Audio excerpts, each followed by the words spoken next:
Don't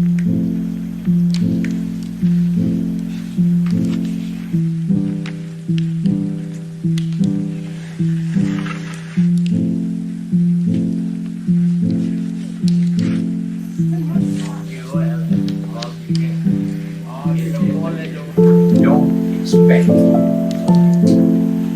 you're doing this because you want.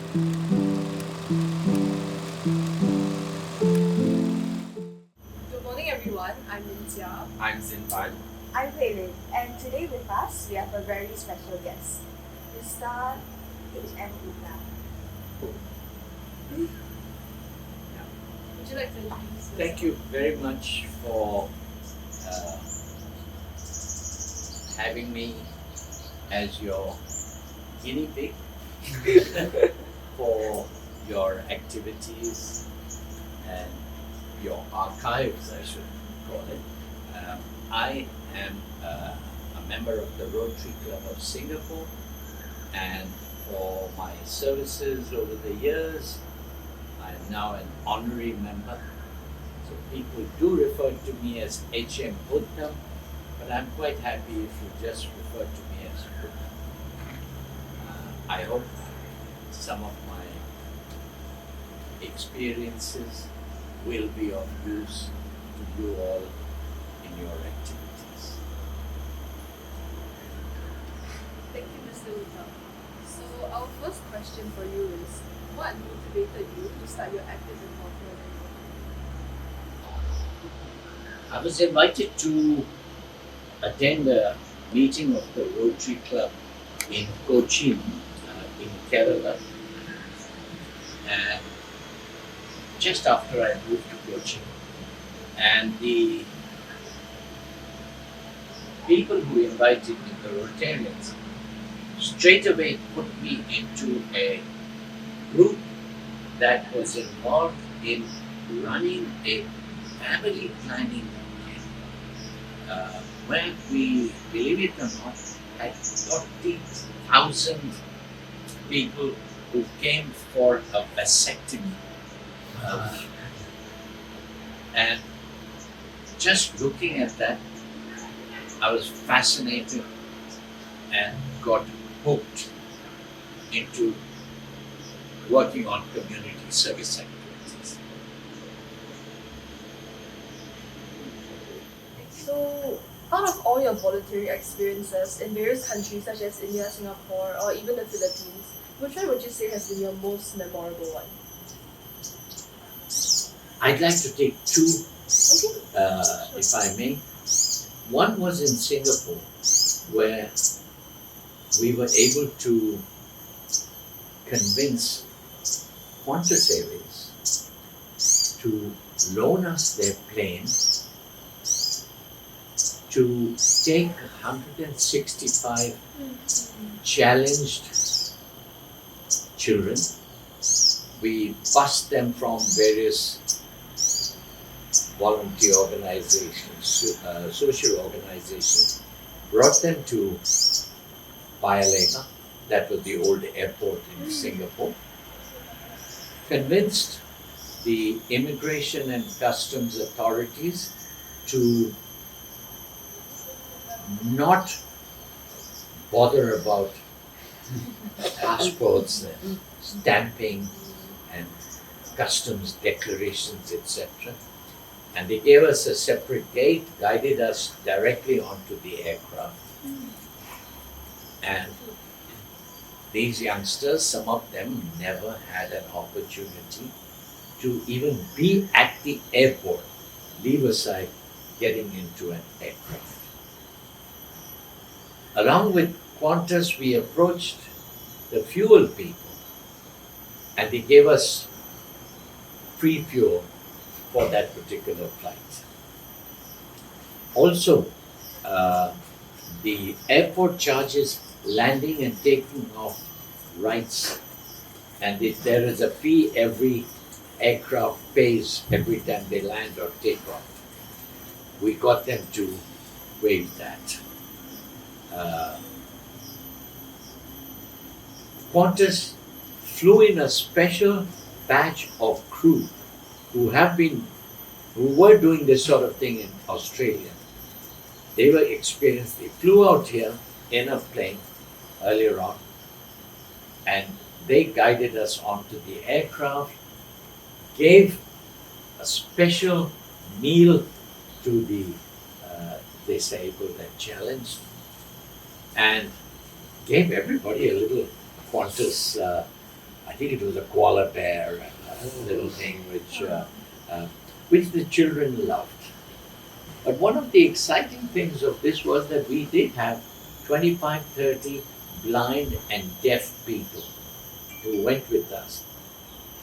Can you imagine? You haven't seen anything or you can't hear it, but they had the experience of the feel of the aircraft going up and down. To me, that was one of the most exciting programs that I have been involved in. Tell me, any other questions that I can help you with? That's a fun question. Fun questions. Which animal would you like? Yeah. I had a good laugh on that one. And I thought about it this morning. I said, maybe a bull. I'm a Taurian. A Taurus is a bull. A bull is a very placid animal.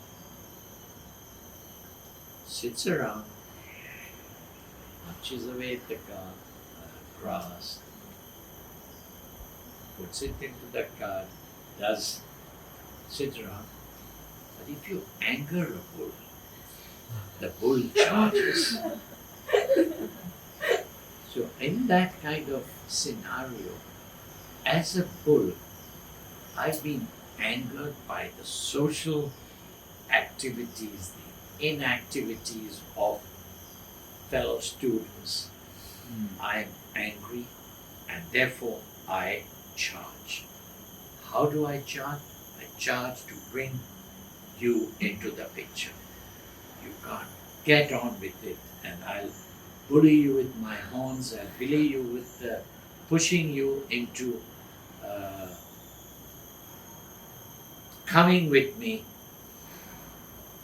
towards active community service.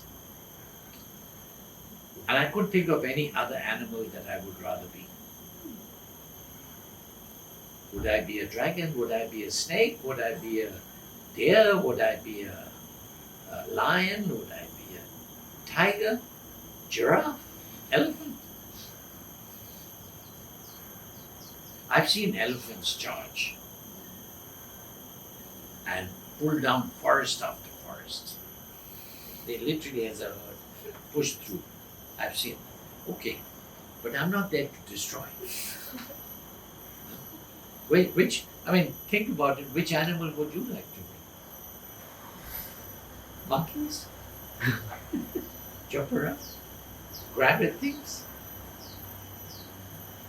I've had a monkey unzip the golf bag. No, I'm not kidding. I had a sandwich and a can of Sprite or whatever it was in my golf cart. I saw the monkey, so I took the sandwich and the thing and zipped it and put it in my bag. Went out to putt, and then I find the monkey has unzipped the thing, pulled out my sandwich, pulled out my can, passed the can on to the other monkey, run up the tree, and happily eating the sandwich. Now, the can is not so easy. So then biting the can. Couldn't get anywhere, so he threw the can down. But he ate the sandwich. Would I be like a monkey like that? No. Think about it. I spent at least 5 minutes this morning trying to think, what animal would I want to be? And I selected the bull. Tell me. If you could have any superpower, what would you choose? The ability to get people together, give them hope, and fulfill their needs.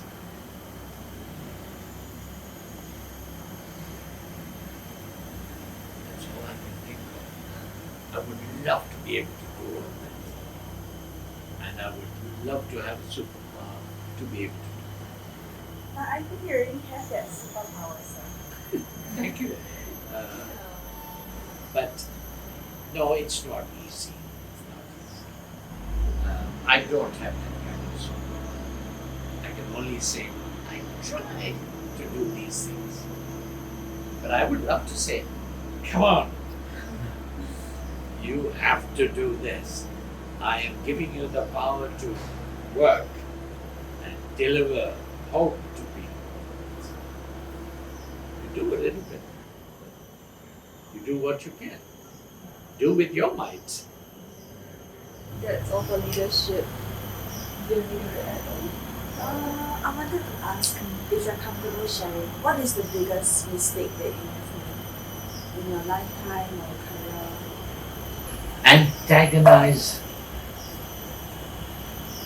two people in my life. And it's only two that I have lost my temper with. And now that I think back on it, I say, I would never do it today. So do you believe that no matter what someone does to you, you should never antagonize them and always see the good in them? I'd like to try. I always like to see the good aspects of people, but it's not easy.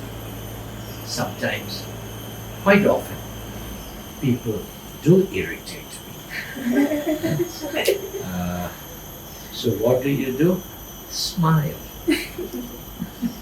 And be honest with them and say, hey, do you realize you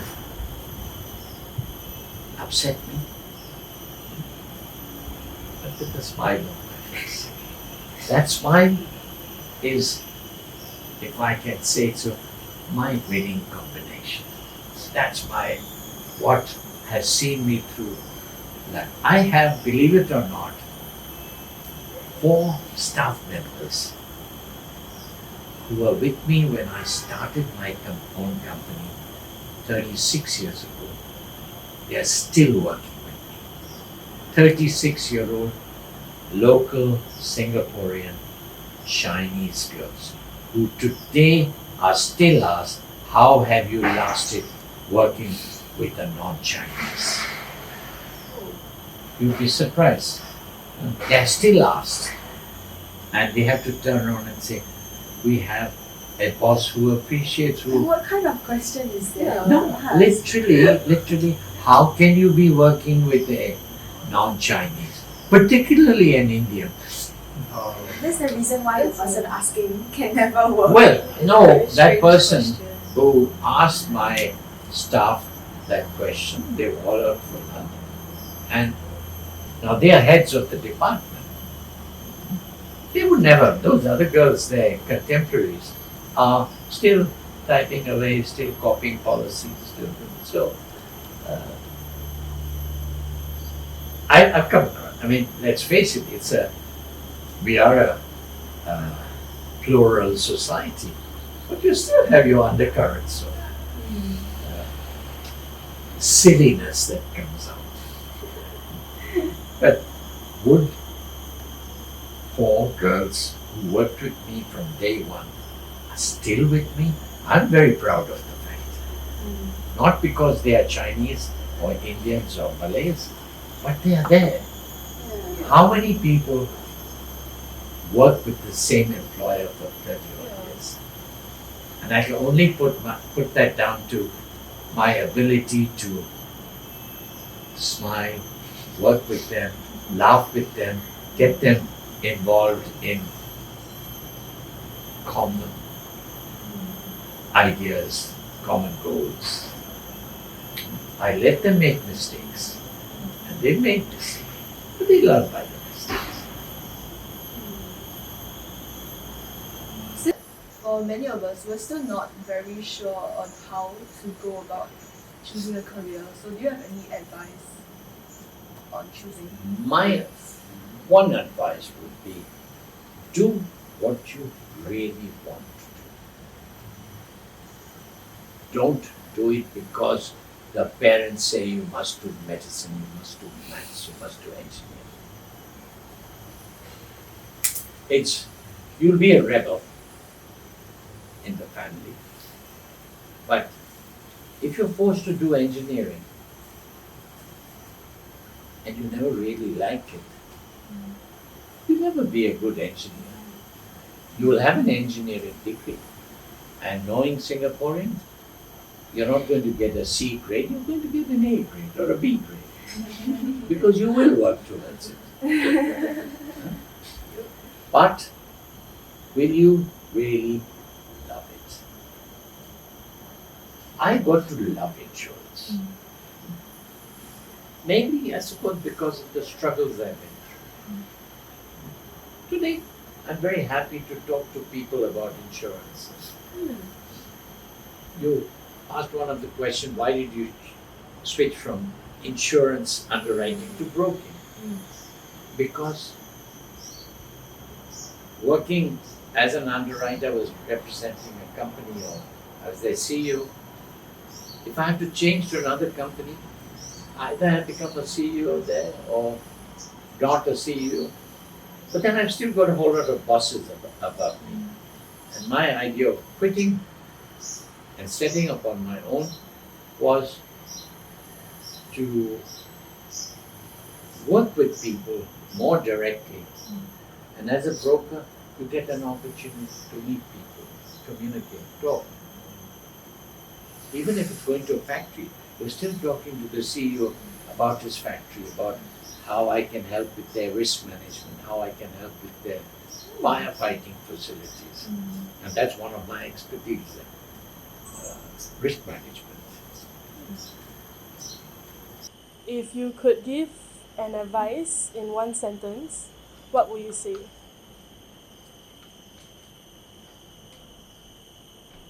Develop your communication skills with humor, with being able to see the other person's point of view, and manage time effectively.